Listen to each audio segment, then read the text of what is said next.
Friends, so guys welcome to my YouTube channel VS medical classes. So friends, आज हम discuss करने वाले हैं the very important topic that is cholinergic drugs. Okay friends, guys previous video में हमने acetylcholine के synthesis को discuss किया था।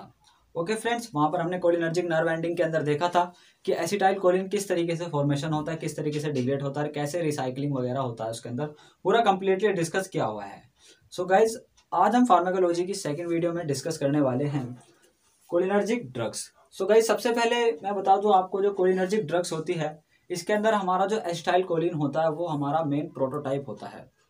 ओके फ्रेंड्स, सो गाइस जो कोलिनर्जिक ड्रग्स होती हैं ये हमारी बेसिकली अपने रेस्पेक्टिव रिसेप्टर पर जाते हैं या फिर ये इनडायरेक्ट वे में भी काम करते हैं, जिसको हम एंटी कोलिनेस्टेरेज ड्रग के नाम से भी जानते हैं।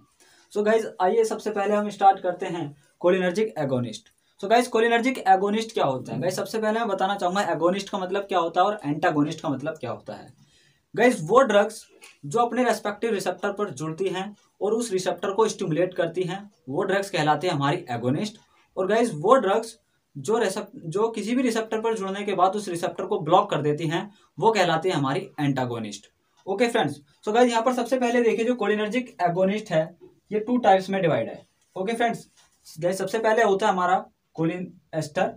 जो कोलिन एस्टर के अंदर हमारी 4 ड्रग्स आती हैं हमारी एसिटाइलकोलिन, मेथाकोलिन, कार्बाकोल और बेथानिकोल।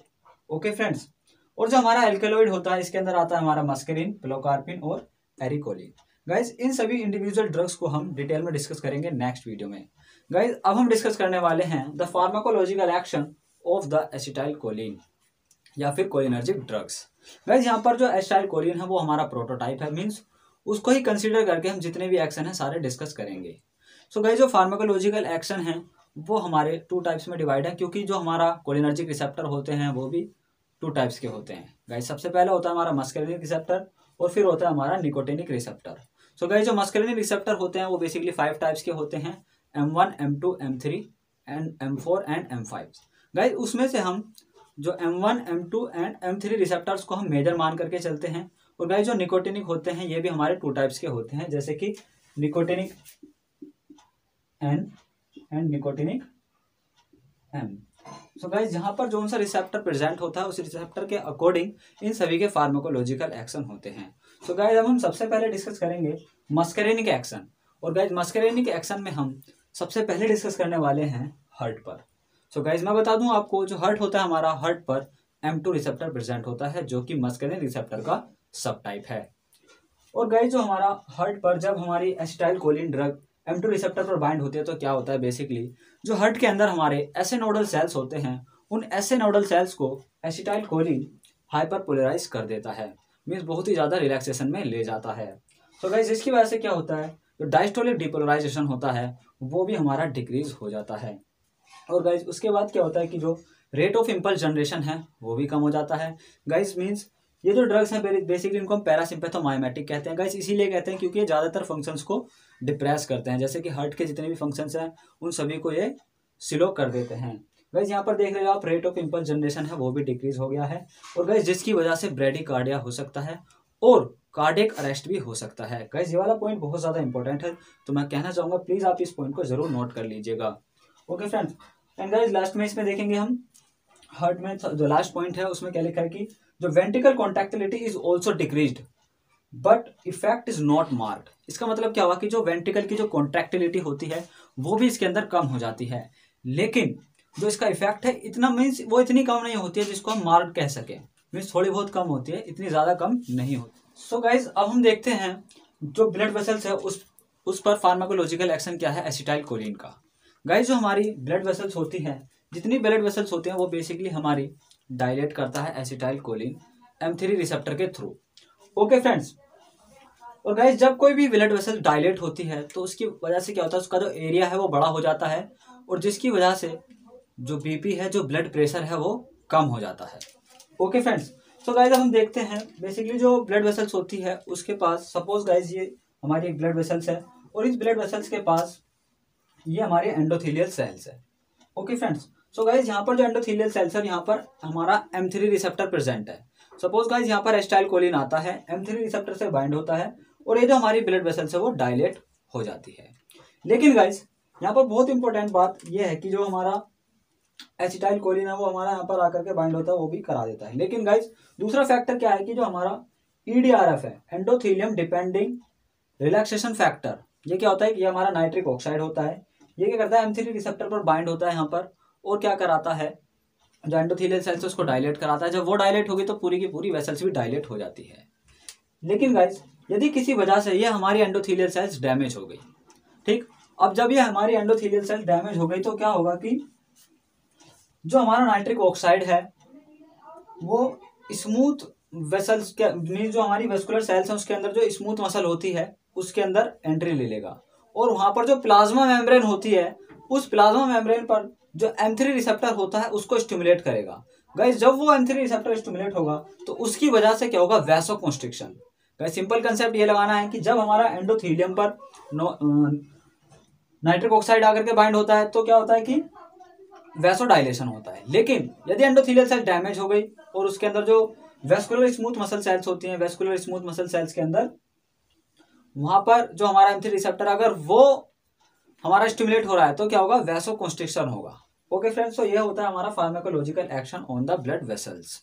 अब हम डिस्कस करने वाले हैं pharmacological action on the smooth muscle. Means smooth muscle जो होती है वहां पर हमारा M3 रिसेप्टर प्रेजेंट होता है, और गाइस जितनी भी स्मूथ मसल्स होती हैं जहां जहां पर M3 रिसेप्टर प्रेजेंट होता है अगर वो स्टिमुलेट होगा तो जो स्मूथ मसल ऑर्गन है वो कॉन्स्ट्रिक्ट होता है। ओके फ्रेंड्स, तो यहाँ पर देखिए कि जो स्मूथ मसल ऑर्गन है वो सारे के सारे कॉन्ट्रैक्ट होते हैं, और गाइस जो हमारा पेरिस्टाल्सिस मूवमेंट होता है GIT ट्रैक्ट का, मीन जो हमारे GIT ट्रैक्ट होता है, गैस्ट्रोइंटेस्टाइनल ट्रैक्ट जो होता है हमारा, तो वहां पर क्या होता है, जो पेरिस्टाल्सिस मूवमेंट होता है, इस पेरिस्टाल्सिस मूवमेंट कुछ इस तरीके से होता है जिसकी वजह से क्या होता है, जो हमारा फूड है वो डाउनवर्ड शिफ्ट होता है। ओके फ्रेंड्स, तो वो जो पेरिस्टाल्सिस मूवमेंट है या उस मूवमेंट की जो टोन है वो हमारी इंक्रीज हो जाती है यदि हमारा acetylcholine M3 receptor of smooth muscle से बाइंड करता है तो। ओके फ्रेंड्स, और क्या होता है गाइस, जो हमारे एब्डोमिनल क्रम्प्स देखने को मिलते हैं, गाइस क्यों देखने को मिलते हैं, जो हमारा स्पिंचर है वो रिलैक्स हो जाएगा। जो हमारा स्पिंचर है वो रिलैक्स हो जाता है, मीन जो हमारा एनस होता है वहां पर जो सर्कुलर स्पिंचर प्रेजेंट होता है वो हमारा रिलैक्स हो जाता है, जिसकी वजह से हमारा इवैक्यूएशन ऑफ बाउल होता है, मीन जो हमारा फैसेस होता है वो आउट हो जाता है। सो गाइज यहाँ पर हमने देखा कि जो स्मूथ मसल पर M3 रिसेप्टर प्रेजेंट है तो जो GIT जो होता है बेसिकली वहां पर क्या होता है, उसका जो पेरिस्टाल्सिस मूवमेंट है वो बढ़ जाता है। ओके फ्रेंड्स, गाइज हम देखते हैं दूसरा गाइज क्या होता है कि जो हमारा यूरिनरी ब्लैडर होता है, यूरिनरी ब्लैडर पर हमारी डिट्रूजर मसल और ट्राइगोन मसल प्रेजेंट होती हैं। तो बेसिकली ये ड्रग्स क्या करती है कि जो डिट्रूजर मसल है उसको तो कॉन्ट्रैक्ट कर देती है, और जो ट्राइगोन मसल होती है उसको रिलैक्स कर देती है, और जो स्पिंचर होता है उसको भी रिलैक्स कर देती है, जैसे कि मैंने यहाँ पर डिनोट किया हुआ है। गाइस इस सब का रिजल्ट क्या होता है, वॉइडिंग ऑफ ब्लैडर। आइए गाइस इसको एक डायग्राम की हेल्प से समझते हैं। गाइस सिंपली आपको यहाँ पर क्या देखना है कि जो गाइस यहाँ पर देखिए हमारा इस तरीके से सपोज कीजिए कि हमारा एक ब्लैडर है। ओके फ्रेंड्स, ये हमारा क्या है, ब्लैडर, ठीक है। और गाइस यहाँ पर क्या होता है कि ये इस तरीके से ये यहाँ पर डिट्रूजर मसल प्रेजेंट है, ये डिट्रूजर मसल प्रेजेंट होती है, और गाइस यहाँ पर ये हमारी ये इस तरीके से ट्राइगोन मसल प्रेजेंट होती है,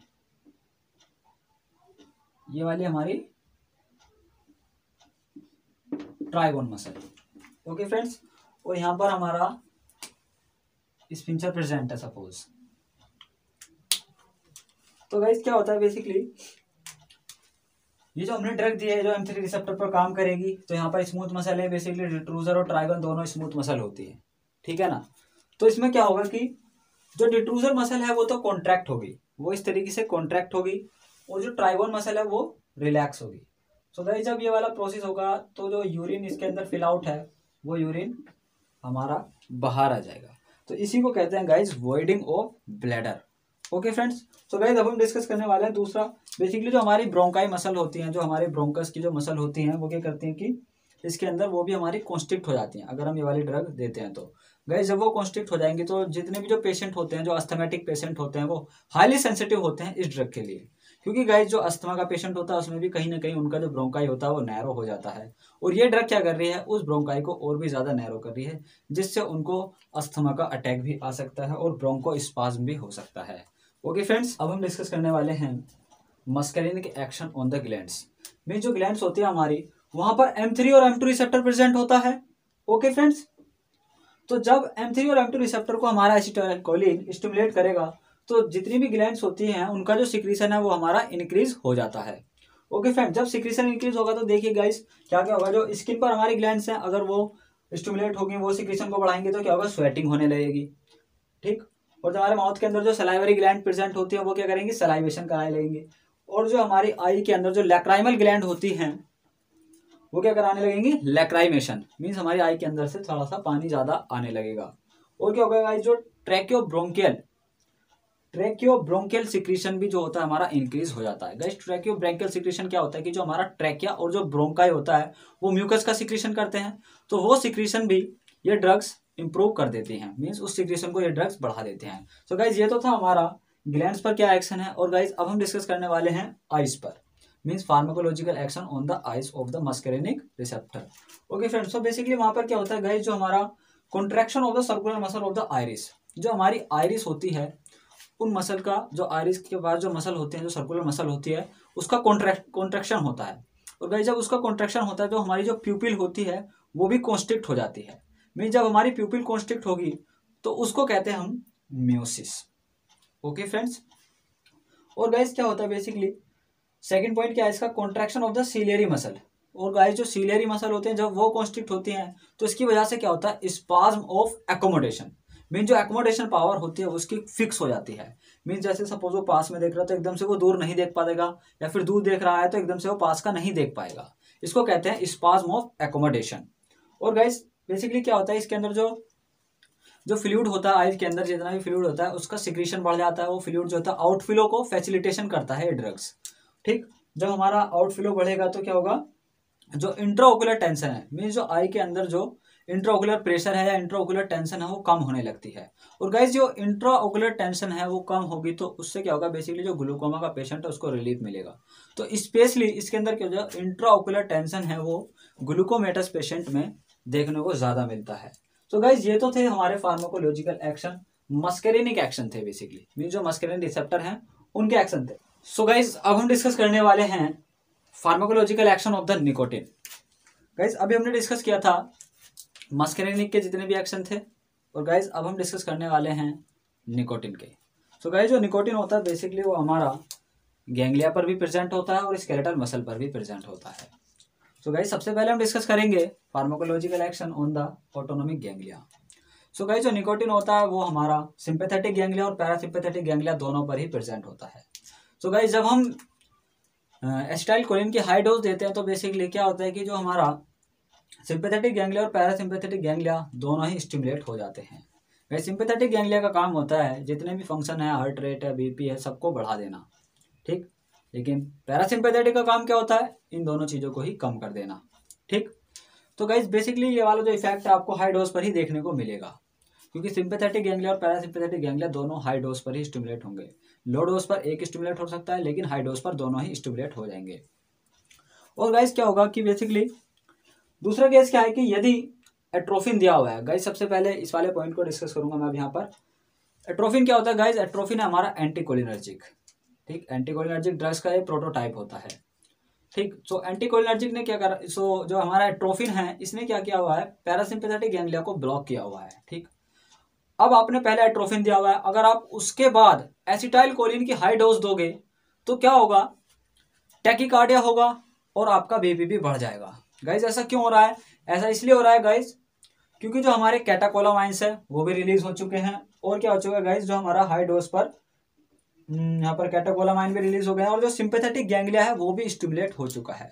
गाइस यहाँ पर पैरासिम्पैथेटिक गैंग्लिया स्टिमुलेट नहीं हुआ, क्यों नहीं हुआ, क्योंकि एट्रोफिन दिया हुआ था। ठीक है ना, उसके बाद हमने एसिटाइलकोलिन की हाई डोज दी, तो जिसकी वजह से यहाँ पर हमको टैकीकार्डिया और राइज इन बीपी देखने को मिलता है। सो गाइज आज की वीडियो में सिर्फ इतना ही। आज हमने डिस्कस किया pharmacological action and cholinergic drugs.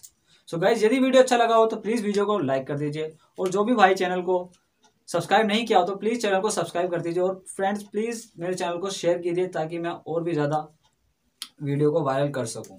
So guys आज की वीडियो में सिर्फ इतना ही। Thank you so much, thanks for watching this video, thanks a lot.